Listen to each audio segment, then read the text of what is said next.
Ladies and gentlemen, welcome aboard. I'm TCaptainX. I had one of the coolest experience ever as a content creator where I was actually flown out to New York City to playtest and experience Payday 3. And we're going to talk about both my experience and what to expect from the game itself that is releasing on September 21st for both PC and console. So not only did I get to playtest Payday 3, but the experience itself, the event that they had for us and the other content creators was so cool and so well done. So we were escorted to an actual bank that was in Brooklyn, New York. And if you're unfamiliar with Payday, if you've never played it before, you basically rob banks. You do different heists and things like that. But when we got to this bank, it looked completely legit, like it was a real, active, normal bank. Like they had security, they had signs to save up for like a savings rate and all sorts of stuff like that. There was actual tellers there working. But what we didn't know was that we were about to be innocent bystanders in the middle of a robbery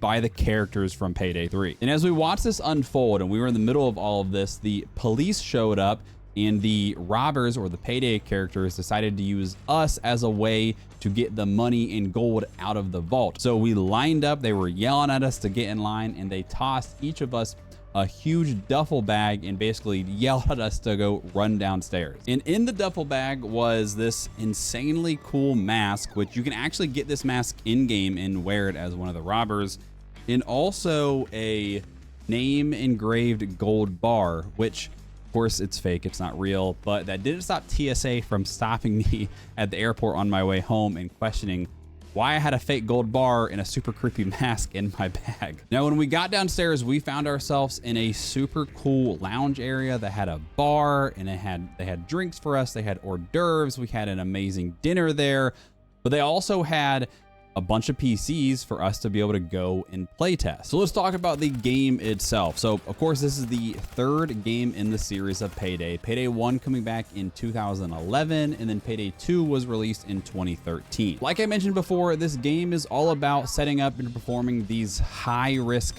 heists, like robbing a bank, infiltrating a top secret government agency, or finding some other sort of like top secret valuable goods and stealing it and getting out of there with the goods. And in every mission you perform, you can either go in stealthily and try to do the whole thing without ever being seen, or you can go in loud and guns a-blazing. But I will say there's different levels of going loud, because you can still use brute force and use like silenced weapons or throwing knives to take out the different security guards. But if you do it right and you take out the guards in the right order, you hide their bodies, you answer their radios, things like that, they won't ever actually call the police on you. And so you can go in like, I don't know, semi-loud, like still stealth. But I will say, if you can complete a full mission completely stealthily, or just at least without getting the cops called on you, you deserve an award, because it's really freaking hard to do. We got to playtest for about 2 hours at the event, and the entire time we could not complete a mission stealthily, or at least without getting the cops called on us. Every time resulted in us going fully loud, guns a-blazing, and us taking on swarms of police. And honestly, that was the part that was the most fun for me, though, was trying to figure out how the heck do you get into like this bank area and get into the vault without being seen by the different security guards, the cameras, or whatever different type of technology they have to stop you from stealing the stuff. And besides the obvious of just not being seen, there's a bunch of different skills you have to use in order to stealthily complete these missions.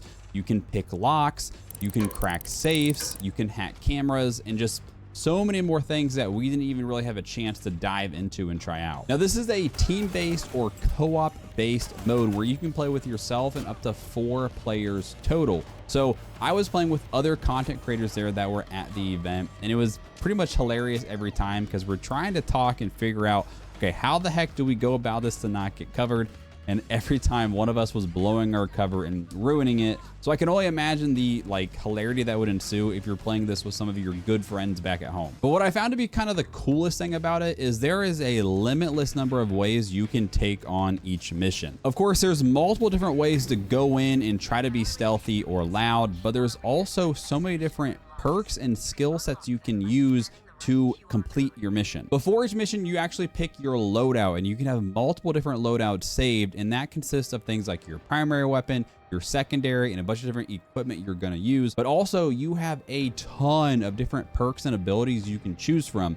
And each one has like a different skill tree where you unlock one and you can use different ones along that skill tree. And honestly, when I was looking at it, it was kind of overwhelming because there's so many options. And the more you play, the more XP you earn and you complete missions, you're going to level up and unlock more of these different skills and perks. And depending on how you set up your class or your loadout, you could go about a mission in a completely different way compared to someone else based on their loadout. So one loadout might be more built for stealth, where you have a bunch of like technology perks where you can hack the cameras, you can turn them off, or you can pick locks better or crack safes better, things like that. Or you might have another one that's built more for just going loud and going guns a-blazing. And it's going to make you do better in actual fighting, shooting type situations. Now, if you're like me and you suck at being stealthy, you're probably going to get the cops called on you, especially when you're new to the game and you're figuring out how to be stealthy. When that happens, it's kind of like there's different waves of cops that keep coming and coming and coming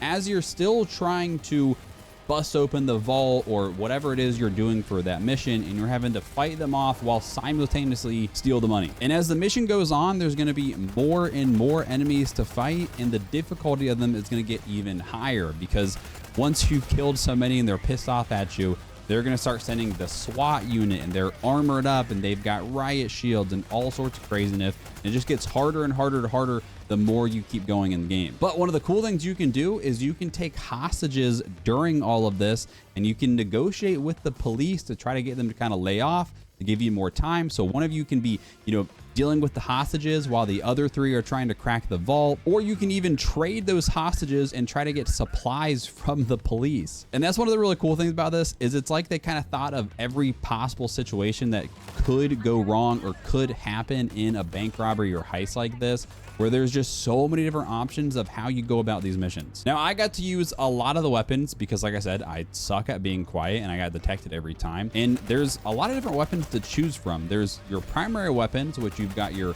assault rifle, SMG, shotgun, snipers to choose from, and there's lots of different guns within all of those categories.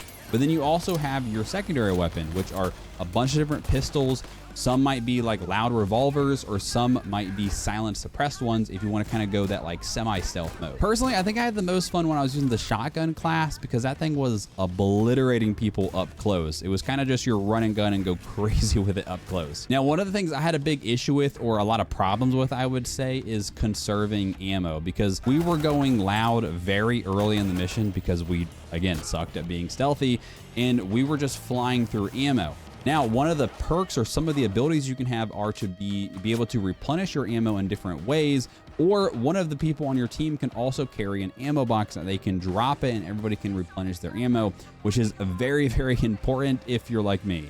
You can also call in a heavy weapon from a support chopper, and this can either be a grenade launcher or a very heavy high-powered sniper rifle. And besides the guns, you also have access to a ton of different equipment, like there's stun grenades, smoke grenades, there's different explosive grenades, throwing knives, and just a ton more of other things that I didn't really have enough time to try out. And as you complete more of these heists and you get more money from these missions, you can spend that money you earn in-game on different weapons. And so you can buy new weapons, you can buy new skins and camos for weapons, which the ones that we got to play with in game were pretty sweet, to be honest. Or you can choose to spend that money on yourself and your appearance, and you can get different masks like the one I showed earlier, different suits, gloves, all that different stuff, and you can just make your guy be the coolest looking guy on the block. Now, before this event, I had never actually played a Payday game before, but a few of the other creators that were there had, and I asked them, with this game being a co-op game where you're just playing missions with other people, was there enough to the game to kind of keep you wanting to play? Because myself, I always play multiplayer games where I'm going against people, and usually that sense of competition is what keeps me going. But one of the things they said is that, one, the previous Paydays had a ton of different maps and missions, and everyone was very, very unique. So that alone kept it going. And like I mentioned earlier, there's a million different ways to play these missions. But the previous Paydays also apparently had a ton of support after the game launched. They were constantly dropping new maps, characters, weapons, and etc.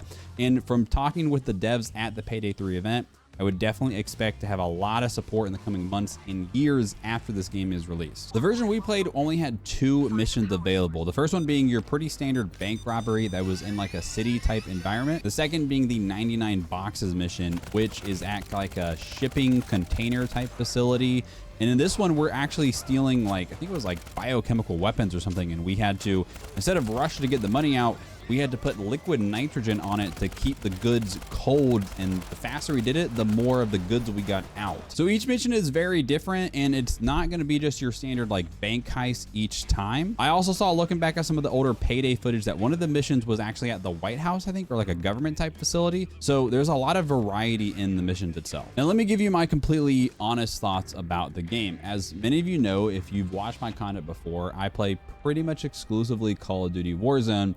And that game's about fast-paced movement and gunplay and things like that. But those aren't exactly the selling point of this game. This game is much more of like a strategy shooter game, I would say. Now, the gunplay itself was solid, and I have no really complaints for that at all. But this is definitely not like a movement-based shooter. We're not going around side canceling and breaking cameras like we were back in Warzone. But that is not a bad thing, because like I said, that's just not the identity of this game. And for a lot of people, they probably prefer this to have more of just, okay, let me use my brain instead of just going in and going crazy with the controls. But as a self-proclaimed FPS sweat, like I would probably call myself, I still had a blast playing this.